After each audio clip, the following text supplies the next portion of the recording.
To get a GM's eye, you got to dominate. At Division III or smaller school, you got to prove every week you do not belong. And think about it. There's guys at Ohio State right now, receiver. Think about receiver that won't play this year. It's a senior. He'll get an opportunity to go to the combine. He'll get an opportunity to be in training camp somewhere because of the greats that came before him, because of the Ohio State name, because he went to Ohio State. Like that's just what it is, right? So he doesn't have good stats. He doesn't have, tons of touchdowns, nothing like that. He may have the height or the speed, but he doesn't have the resume. Whereas a Division III guy, the only way you're getting looked at, Division II, the only way you're getting looked at is if you completely go bonkers. You completely go nuts. Like you can't just be average. You got to go crazy every week.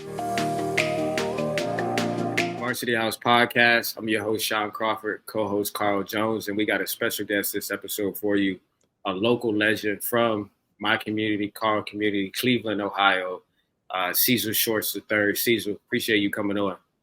Man, appreciate y'all, fellas. Love what y'all doing. So appreciate y'all having me on. Definitely. And I'm talking a little bit about Local Legend, but it's a foundation that I just started called the Local Legend Foundation, where we really highlight the local legends from any community across the country, but really having them give back and get into the community that they've once impacted and once was a part of. And so obviously me growing up as a kid in Cleveland playing football, you were one of those guys for me, whether it was with the Jaguars or whoever it was being proud to see Cecil Shorts, on the field, scoring touchdowns, playing against the Browns, all those different things that me and Carl had dreams of doing. But now, knowing somebody from your own area, playing at Collinwood, where that's where I played all my muni league games. So being able to have, that vision, that person in front of me already like achieving the goal and the dream that I want, just gave me the confidence as a kid growing up. And so now with the foundation,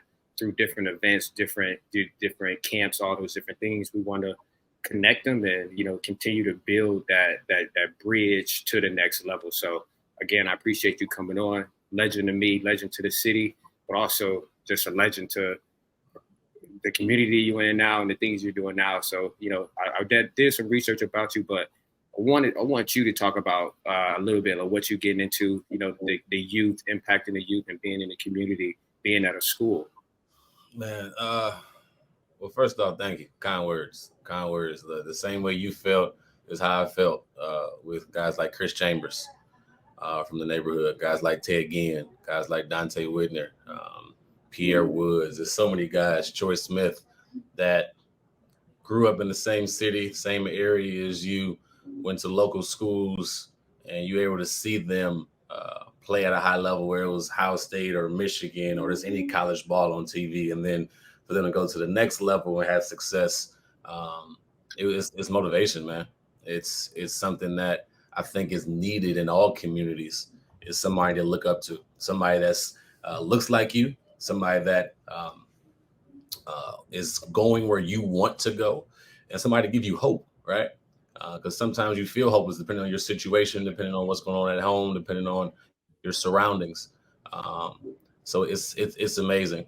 So what I'm doing now, basically, I'll give you a little backstory. My dad was a PE teacher and a head football coach for many, many years.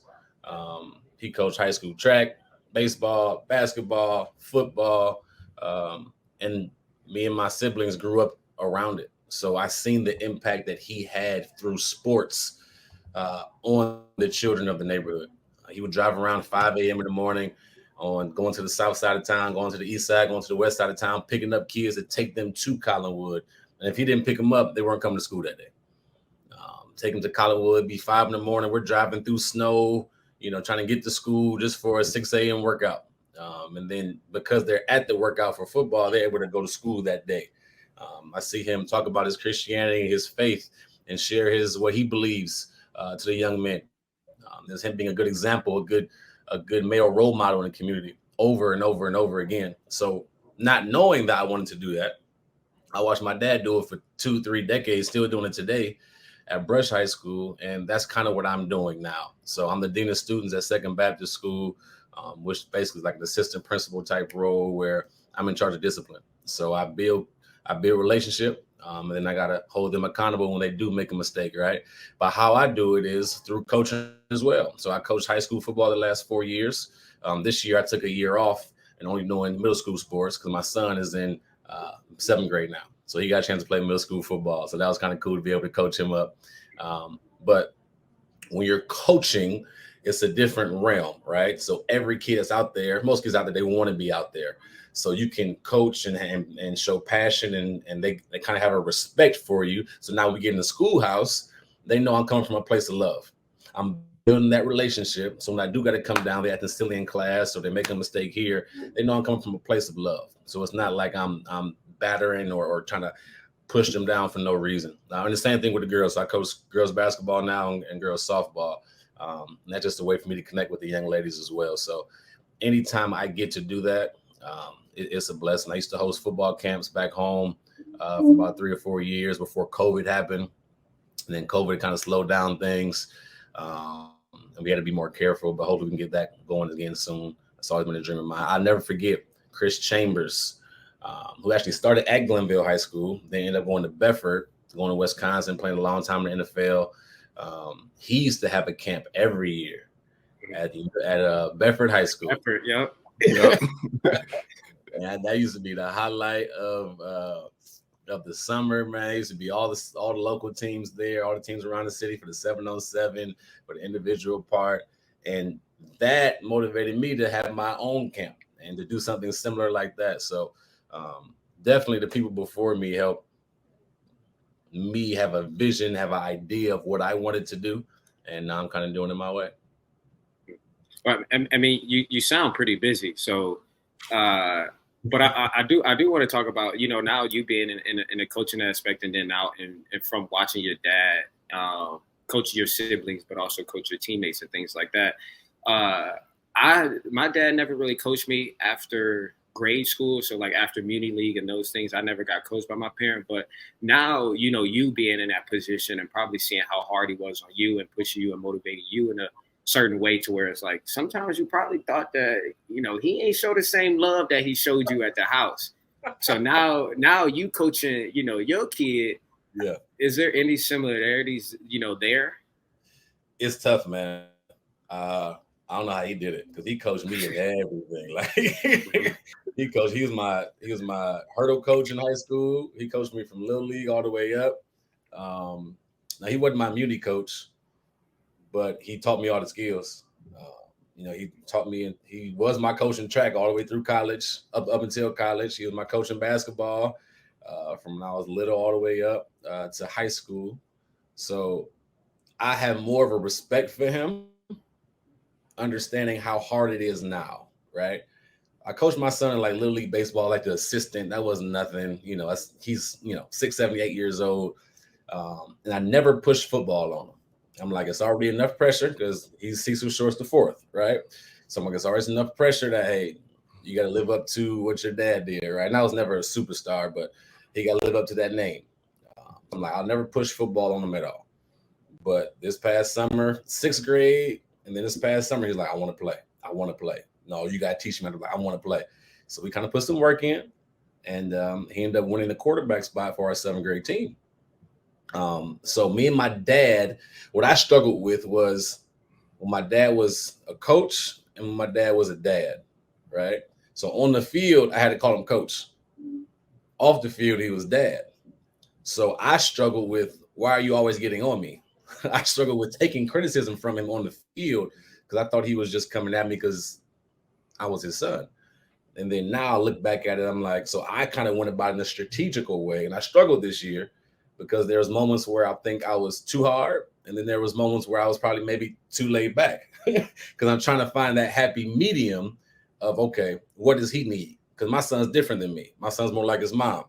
You tell him one thing, he gets it right off the bat. Where for me, I got to practice to understand it and to get it. I need tons of repetition. So it was a battle, man. And I gained so much respect from my dad. Like, I don't know how the heck you did that with me and 5 other siblings, because you want your son to succeed so bad because that's your blood, that's your family. But at the same time, you want the team to succeed. You don't want to show favoritism toward them, right? Because then there's always going to be the chirps of, well, you only started because your dad was the coach, or you only did this and that. So I'm trying to manage all that. At the same time, I'm like, man, if my son is better than the rest of them, then he's going to end up winning the job. That's just what it is. But it's still, he'll still hear the chirps. You still got to deal with that side. You want to protect him from that side. So it's like, how much do I protect him from it, or use that? Hey, you got to handle that and use that for motivation. Use that to, hey, if you play well, nobody can say nothing, right? Mm-hmm. So it's a battle, man. I gain so much respect for that, because that's hard, man. It's I'm gonna continue to coach him in football. So it's gonna be something that me and him can grow together on, right? I'm watching Deion Sanders and Shador closely, just because, hey, that relationship, or Deion and what's his other son's name? Shiloh. Mm-hmm. Yeah, I'm watching how he handles them closely, right? Just like, how does he interact with them? If they mess up, how does he get on them? When he does well, how does he get on them? How does he handle his press conference when, hey, Shador held the ball too long? You know what I mean? Just like, how is a dad going about criticizing his son? Because you never want to, my son will get enough criticism from anybody. Mm-hmm. So I never want to be that guy that gives him too much, because whatever I say matters. Whatever I say is going to hit heavier than any ESPN, any whoever will say anything, right? What I say, I have to be very careful. So I'm doing my best, but it's difficult, man, for sure. No, I can definitely see how that's just like a delicate balance, because I know in high school, one of my best friends, really, really darn good Hall of Fame basketball coach, but I was on the teammate with I was teammates with his son, and that relationship right there, I don't know how they did it, but somehow it worked. But you brought up Chris Chambers, right? And I grew up in Bedford, so him, Lee Evans, those two, knew about them too. Yeah, like they real local legends, right? But they went on and played at major universities, right? You went to Mount, and not saying that Mount isn't a great football institution, because anybody from Northeast Ohio know Mount is the real deal. Mm-hmm. But was there ever, because you looking up to all these guys, Tay again, Dante Hittner, whatever, I don't even know if it's Whitner anymore, Dante Hittner, right? All them boys. And you're at Mount. Was there ever any feeling of discouragement? Like, man, I didn't fulfill the same type of dreams of the guys that I looked up to? Great question. So my senior year, Glenville had about 20 plus guys go to Division I that year.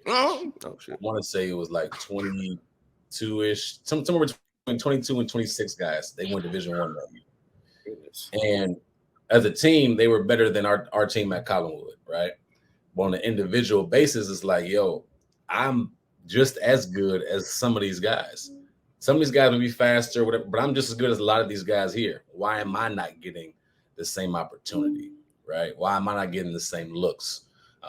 So it was a lot of discouragement early on.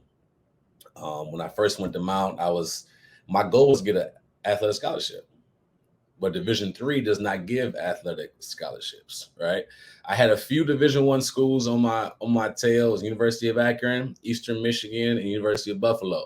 University of Akron, you guys know there's tons of 7-on-7s and camps all the time there. It's a beautiful facility when I was growing up. I'm older than y'all. When I was growing up, it was a beautiful facility. One of the best in Ohio at the time. So they had tons of opportunity. I had tons of opportunity to play in front of them, show them my skills. I'll never forget this. At a 7-on-7 game, they brought their whole staff out to watch me play quarterback and DB. And I went off that game. Dropped about 4-5 touchdowns. I caught a pick 6, ran it straight to where the DB coach was and yelled in his face, ah! And I ain't getting no offer. And I'm like, hey, what I got to do? So Akron never offered. Eastern Michigan never offered. University of Buffalo loved me. And I think they were going to offer. I was pretty sure. And then all of a sudden, in December of my senior year, December of 2005, going into 2006, they fired their whole staff. And they brought in a guy named Turner Gill, and he ain't want nothing to do with me. And Turner Gill actually ended up doing really well at the University of Buffalo and getting a head coaching job like University of Kansas or something. But those are the only 3 opportunities I had Division I, and they didn't really want me. There were some D2 schools out there that were decent. I just wasn't interested. I didn't at that point in time. I didn't want to change positions. A lot of guys wanted me to play DB or play receiver. I just wasn't interested in switching positions. I thought I was a quarterback. I played quarterback my whole life. I understood the game. You couldn't tell me I wasn't Michael Vick at that time. And I wasn't nowhere near Michael Vick, but I wanted to play quarterback. So Mount Union gave me the opportunity to play quarterback. Now, that whole process was discouraging. The entire process for me was discouraging because I felt like I was good enough to earn a scholarship. I felt like I should have earned a Division I scholarship. So going into Mount Union my freshman year, I was down. I wanted to play. I wanted to prove I can play, but I was just down. And that first year ended up getting hurt. I went to a probably now I can look back and say I was depressed slightly. In that moment, I didn't know. I was just, 18, 19 years old, just doing whatever. Not going to class like I should, not handling business like I should. But some things happened as that road went on. I kind of opened my eyes and things started to change. But man, yeah, it was definitely a discouraging moment right away, especially when you can see certain guys on TV every week, right? But it had to be a decision made for myself. Like, okay, I can make the most of this opportunity, or I can kind of just sulk in my disappointment.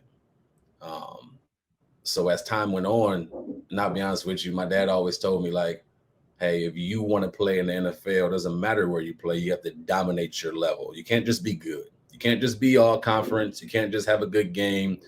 You got to prove, especially at a D3, you got to prove you do not belong at this level every single Saturday, every single game, every single practice. You got to prove you don't belong. So in my mind, once things got going, I learned how to play receiver. I'm like, yo, I'm not getting tackled today. Like I had crazy thoughts and things in my head, like to motivate me. Like I got to prove I don't belong. So today I'm going off. If I don't get 100 yards and 2 touchdowns every game, I'm pissed off. Like I got to prove, like, I don't care if you got 3 people on me. I'm going off today. And now just kind of my mindset. Some people took it the wrong way. Some people loved it. It's just whatever. But that's kind of, I had to make a decision to get over that discouragement because it hurt me pretty deep. And even a player that was at Mount Union before you got there, Pierre Garçon, how much did his impact, or how much did his level of play and his skill set impact your decision making, and then your level of skills or your skill set too moving forward? When Pierre got drafted to the Colts in the 6th round, well, first of all, Pierre was different. Like when my dad said you got to prove you don't belong, he didn't belong. It was like, yo, he's one-handed catching.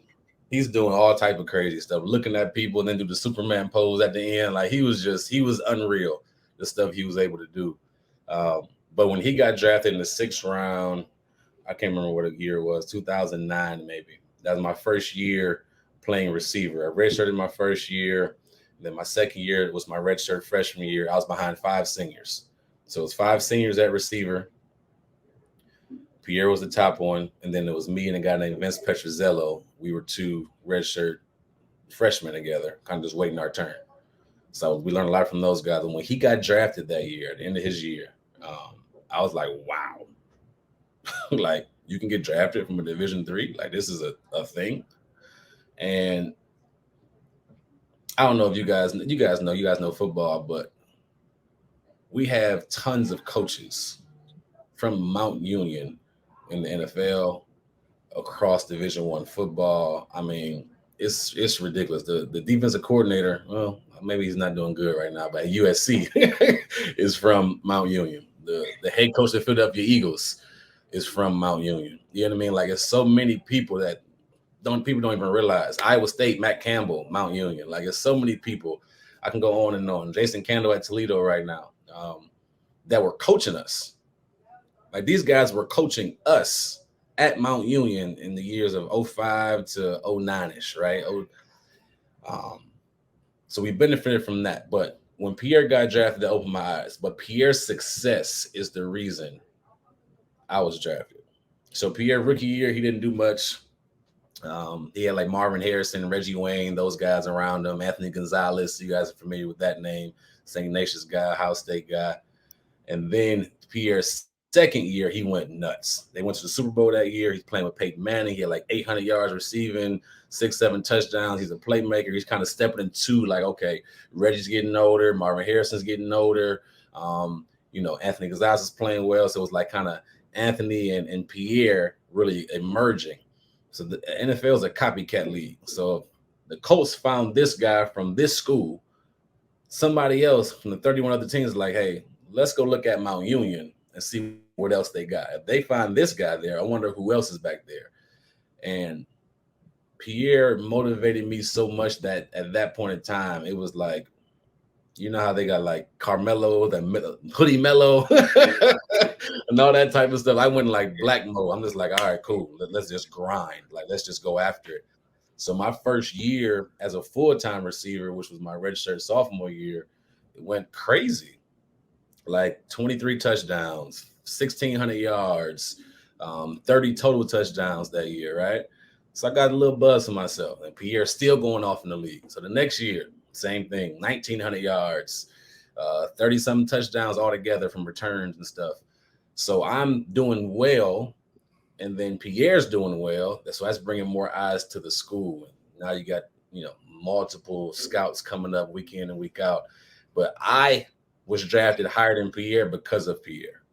Like, I was getting looked at because of Pierre. Yes, great coaches, no doubt about it. But because of Pierre's success, that opened eyes up to Mount Union. And I happen to be doing really, really well, chasing all of his records and stuff. Yeah. Like, wow. I mean, you talking about 30-some odd touchdowns. I didn't know we was talking about Road to Glory like it's a video game or something.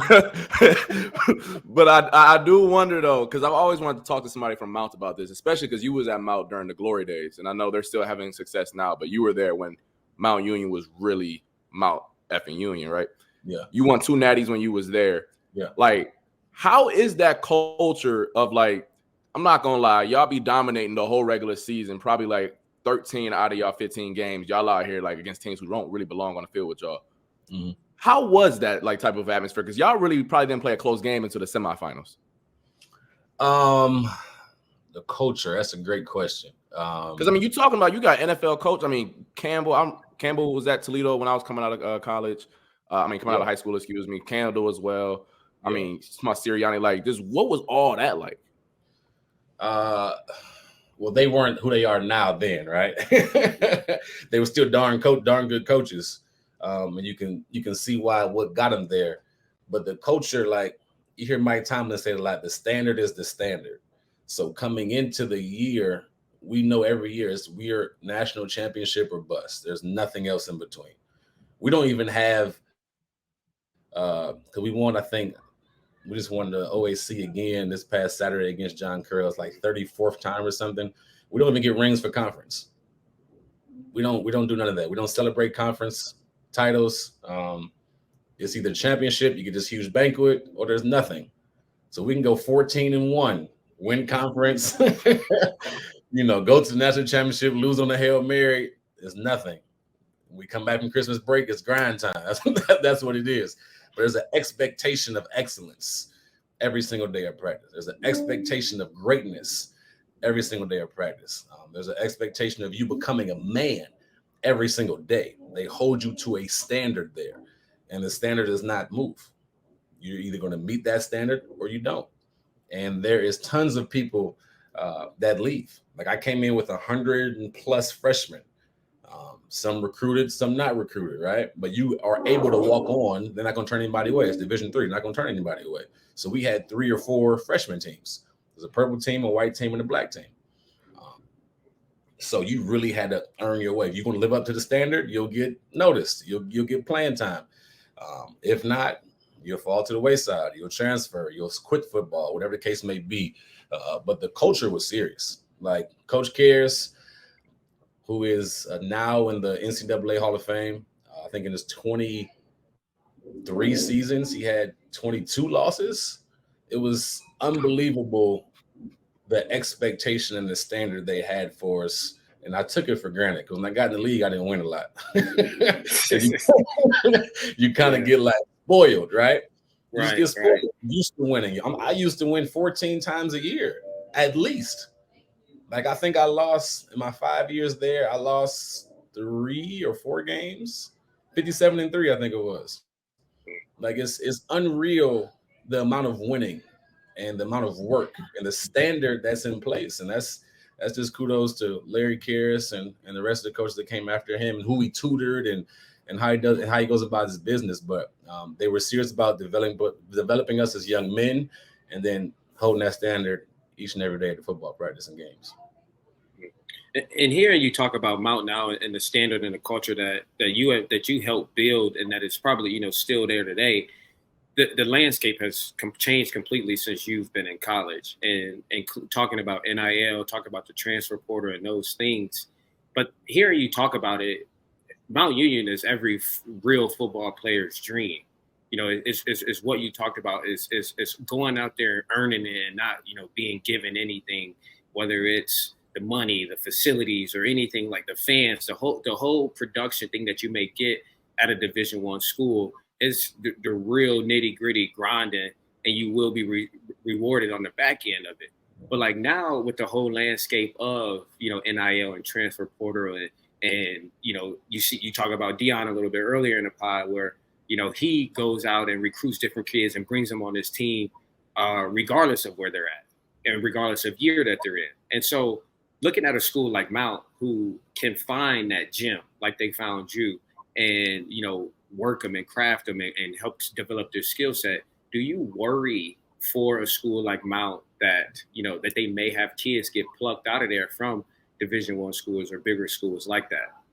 No, because it's few and far between. Most, I'm just going to be honest, and some people may not like it. Most people that are at Division III belong at Division III for one reason or another. It just is what it is, right? Now, our collection of teams, like our collection of athletes and players, were very good for that level, right? But if you put us against an Ohio State, look at Ohio State's offensive line, look at Mount Union's offensive line. 6'5", 6'4", 330 across. Even at Notre Dame, same thing, right? Offensive line, totally different. 6'1", 220, 6'3", 215. It's just a different level, right? Now, are there diamonds in the rough, like a Wayne Ruby? Yes, there's diamonds in the rough. But the success that Wayne is having does not mean he'll have that same success at a Notre Dame, at a Syracuse, at Ohio State. Doesn't mean that, right? So am I worried that a bunch of guys will leave and try to go higher? I'm not, because everybody does not belong, and they'll be humbled quickly. Now, I would say this. It's easier to find a skilled player that can play at any level than it is an offensive line or defensive line. I learned that when I got in the league. Like, I went against some guys in the league, and I'm like, oh, this guy is a cornerback, and I'm killing him. Like, oh, I'm killing this dude. He please started at Ohio State. Like, oh, I'm killing him. But then there's D linemen. Jadeveon Clowney, 6'6", 270, and can run just as fast as you. That's different. Like, you're not going to find that at Division III. You see what I'm saying? So even though there's diamonds in the rough and a few that could do it, but it has to be the right situation. They got to have the opportunity, right? They got to be well-versed and trained well, because now there goes from, having one Wayne Ruby or one Pierre Garçon or one Cecil Shorts to 15 of them. So how are you going to stand out? You see what I'm saying? On top of they're recruiting more guys. You guys know they're recruiting more guys each and every year.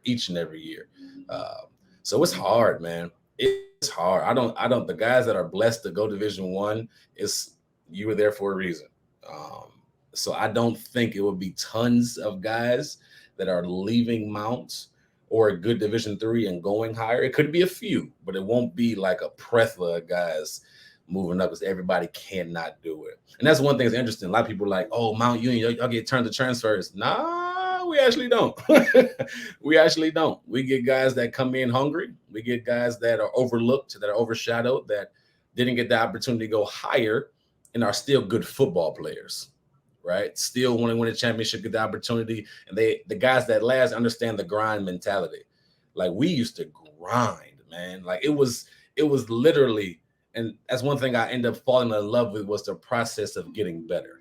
And I wish more people in today's society, like that guys are younger than us nowadays fall in love with that process. If you fall in love with getting better each and every day, you'll naturally get better. Your mindset would change from like, oh, I'm entitled to this, where I need to go earn that, right? So that was the mindset there. Like it was incredible how 90% of the guys on the team use that mindset and fell in love with the process, and we end up getting results because we fell in love with the process. So I hope that answered your question. I kind of went everywhere. No, it definitely does. And you talked about Wayne Ruby a little bit, who just, ended up becoming Mount Union's, career touchdown leader. And it's interesting in what you said, because I kind of relate that to the NFL and the draft process as well, because you could talk about, you could find the 13 or the other players or the roster full of guys at the Division I schools, but what do you think makes that GM take that chance? Because you were drafted in the 4th round, and I'm sure a lot of GMs or a lot of fans was probably like, head scratching, like, where's this guy from? They probably had to search up on YouTube, look up the highlight tape and all that stuff. But you talk about the grind and all those things and the diamond in the rough, but like, it's still a risk there that they gotta take. But so looking at a guy like Wayne Ruby, who obviously just broke the record and is having a great career at Mount, what do you think is that thing that's gonna make that GM take that chance? I think it's a few things. I think it changes for different positions, right? So I played with a guy named Ali Marpet, who was from a Division III school, Hobart, who was drafted 2nd round as an offensive lineman to the Tampa Bay Buccaneers. He won a Super Bowl. He was starting with Tom Brady. I actually played with him in 2016 as like a 2nd or 3rd year, but he didn't let up a sack his whole career. See what I'm saying? Like, to get an NFL GM's eye, to get their attention, what the kids say now, you got to be him, right? You got to be him. You got to be different. You can't be all conference. You can't just be good or have a good game. You got to prove you don't belong. You truly got to dominate that level. So that's number one. To get a GM's eye, you got to dominate. At Division III or a smaller school, you got to prove every week you do not belong. And think about it. There's guys at Ohio State right now, receiver. Think about receiver that won't play this year. It's a senior. He'll get an opportunity to go to the combine. He'll get an opportunity to be in training camp somewhere because of the greats that came before him, because of the Ohio State name, because he went to Ohio State. Like that's just what it is, right? So he doesn't have good stats. He doesn't have, tons of touchdowns, nothing like that. He may have the height or the speed, but he doesn't have the resume. Whereas a Division III guy, the only way you're getting looked at, Division II, the only way you're getting looked at is if you completely go bonkers. You completely go nuts. Like, you can't just be average. You got to go crazy every week. So I think that's number one thing. You got to prove you don't belong. Number two, now talk about receiver. They are looking for certain type of receivers. Everybody got a certain type, right? There's that Tyreek Hill, super fast type. There's that nowadays, it's the Debo Samuel, the A.J. Brown, kind of the bigger, stronger guys that can catch and run decent routes, but to run after catch is the big deal, right?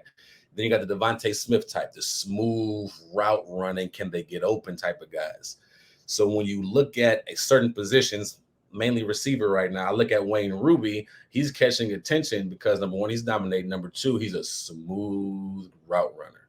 He knows how to get open. He can break down routes. He can break down DBs. He understands how to get open in zones, right? How to get open in zone coverage. He gets fluid out of his cuts. Is he getting stuck in his cuts, or is he able to get out fluidly, smooth, right? And then thirdly, they're looking for, you think we can coach this guy up? So now they're asking questions. Okay, is he coachable?